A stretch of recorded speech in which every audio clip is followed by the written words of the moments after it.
Hello, everyone. It's a gift and a pleasure and an honor to be here with you. And I was thinking about these last couple of days. I've been thinking about peace of mind and like what really gives us our peace of mind. And so, as I've been thinking about this, I was wondering about comfort and what creates comfort and what restores us to a sense of sanity and centeredness and serenity and really peace of mind. Like, what is it that gives us peace of mind? And so I thought I would start. I always like to start with asking, the great mystery to be present. We all need the mystery, no matter what our walk of life is. We all need silence and quiet and really times of introspection. And so I like to think about that as a way that we can reset and a way that we can really explore our sanity, our serenity, our peace of mind, and find comfort. Hmm. And so, we've got a lot going on. There's a lot going on in the world. And there's always a lot going on in the world. I don't know if you've ever noticed this, but there's always a lot going on in the world. And when there's a lot going on in the world, we really need a place of stillness within us and a place to connect with a great and abiding peace. And so I think about a great and abiding peace. I find that in those times of silence, but I also find it in many other places and in many other ways.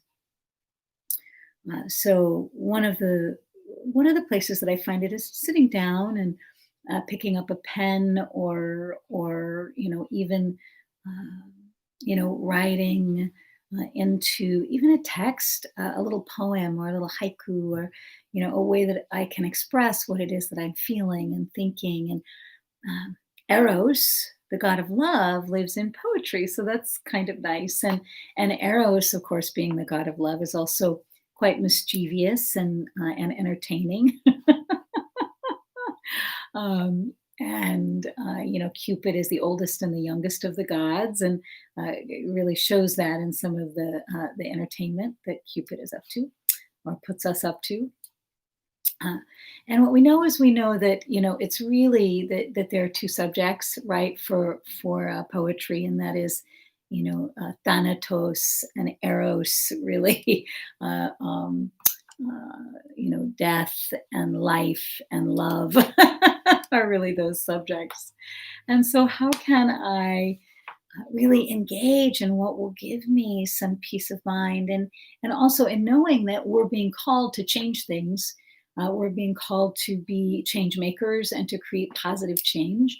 And that's not easy. That's not an easy thing to do. It always requires effort from us. And a lot of us don't really want to be making the effort. We're not interested in making the effort. We really, sometimes we just want it to be done, life doesn't work that way. So we have to make efforts in order to create those changes for ourselves and for the people that we care about. And so I just wanted to share something that I was working on for a book that I'm working on, a workbook for my course, for my courses that I teach. But this is called A New Beginning and a New Day. And it's so interesting that I just felt like I wanted something for a new day when I'm thinking about comfort and I'm thinking about centeredness and restoration and sanity. I'm thinking about a new day because there's always a new day. And if we don't get a new day, well, then I really hope that I've appreciated this day and if a new day isn't coming, it would be really good to appreciate the one I have. Um, and so we want to ask to be able to engage and what will really help us to restore. So I always think about today as my only day, and I don't ever think I have some guarantee that I'm going to get a bunch more of these. So I wanted to open today or begin with a new beginning, a new day. Great mystery creator, thank you for this day, for the glory of the sun's unexpected return, for the opportunity to see again in a new way what I've been given, to connect and collect my learning to create a better future. Thank you for the fall and the spring, the summer and the winter of my spirit, for the buds that are closing and opening, for my heart that opens to this new day. I ask to take all enlivening opportunities to create, to begin, to refresh, to work, to make joy and fun alive today in the sacred world.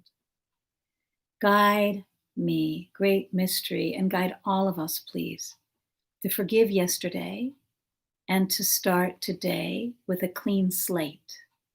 All are absolved, and I am also.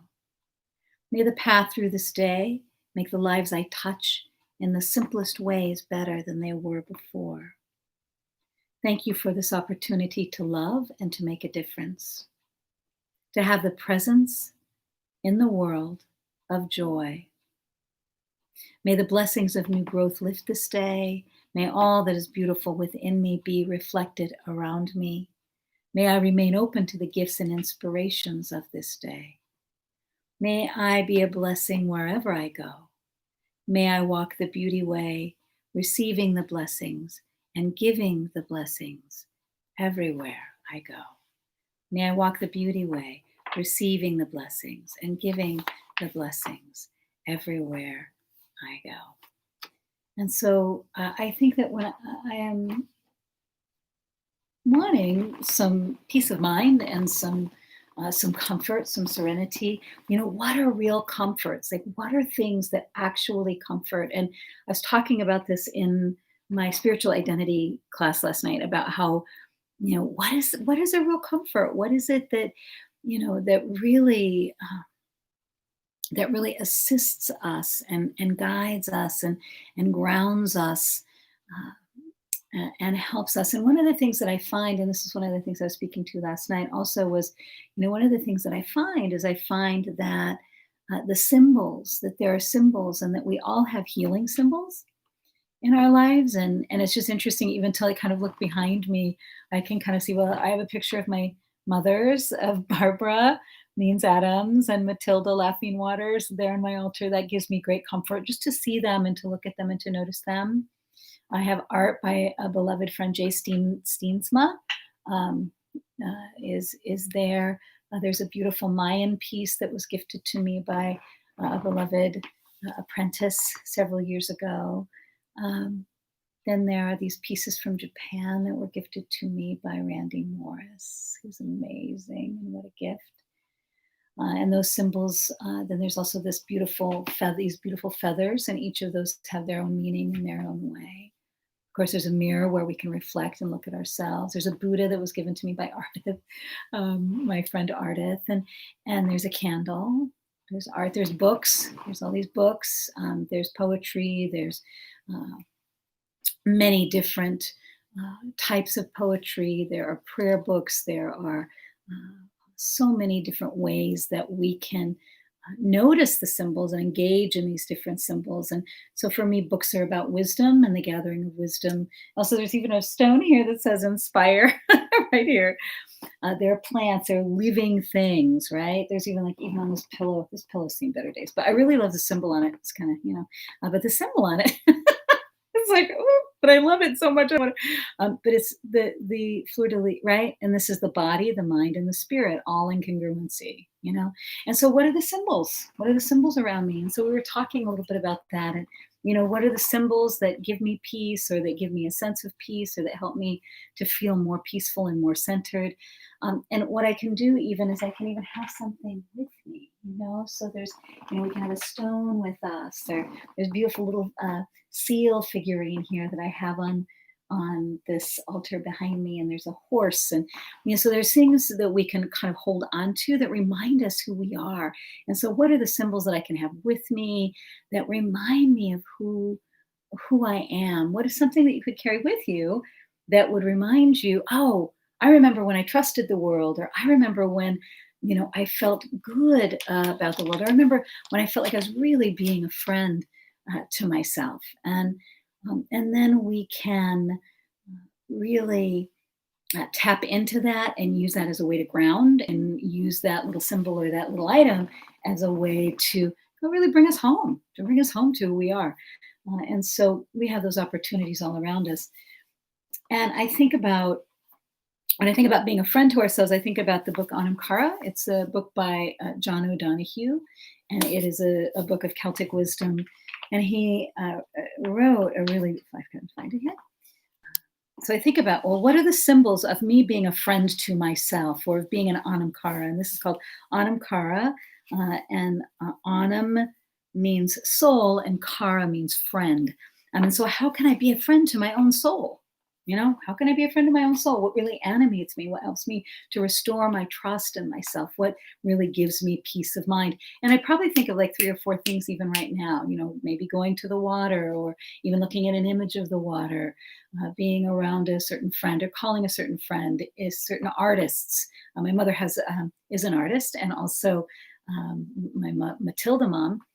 They both are. Barbara was an author and a writer, and my Matilda mom is a painter.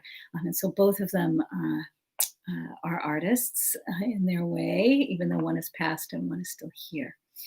And so I think about the friendship with oneself, and how can you be a friend to yourself? And you can bring comfort to yourself when you do that. So it may be arts, it may be I may be taking pottery lessons here soon with Curtis Yu, and I know that that will give me comfort, just to touch the clay, and to be able to touch the soil or touch the earth. And so, what are the things that I can do to encourage myself? What kind of encouragement do I give myself, and can I encourage myself? This is a friendship blessing, and that I love. It's on page 36 of Anam Cara by John O'Donohue.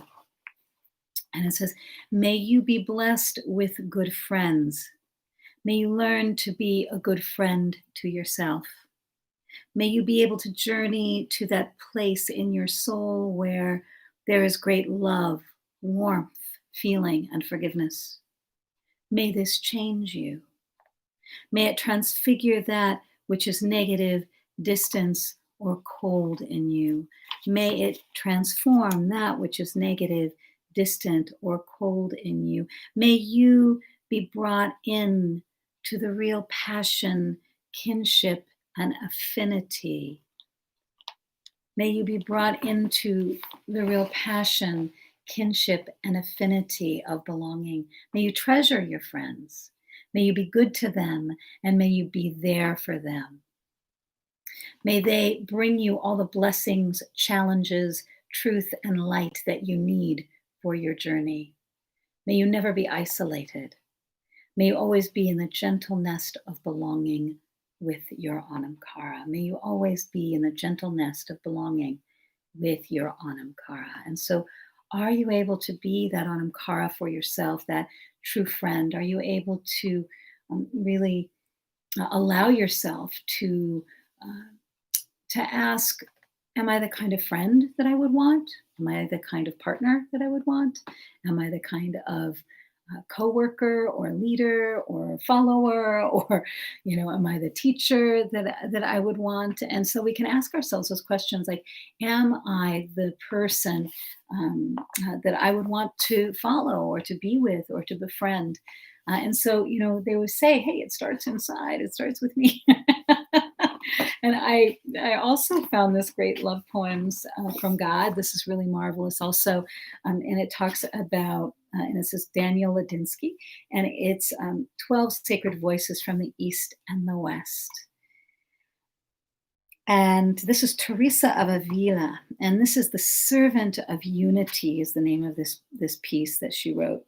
And I remember hearing once that she would be writing so fast that the page would be on fire. Like, there were actually other people where she lived who would look in, and just it would be like the page was on fire because she was writing so fast and with such passion and fervor. Um, and so I think that that's one of the things that helps us with our peace of mind is really, it's interesting that the things that we have passion about can also give us peace of mind, and we can also just ask, like one of the things I'll do is I'll just ask, I'll say, Creator, could you give me peace of mind? Can you help me to settle in to what is? And so we can ask ourselves for that ability to settle in to what is, so that we can get comfortable with the fact that everything is really uncertain at this time. And so the servant of unity. Most people in power have not the strength or wisdom to be satisfied with the way things are. The sane know contentment, for beauty is their lover, and beauty is never absent from this world. The farther away light is from one's touch, the more one naturally speaks of the need for change. Yes, overthrow any government inside that makes you weep. The child blames the external and focuses the energies there. The warrior conquers the realms within and becomes gifted. Only the inspired should make decisions that affect the lives of many. Never a human being who has not held the Creator in their arms can become the servant of unity. Can become the servant of unity. I just love that idea. Like, wow, we could hold Creator in our arms. Like, wow, that's so amazing to think about. And so, what if I could hold Creator in my arms? And what if I'm being held in the arms of Creator? And I have one more piece I'm going to read. It's from the Honey Collections, which is upcoming.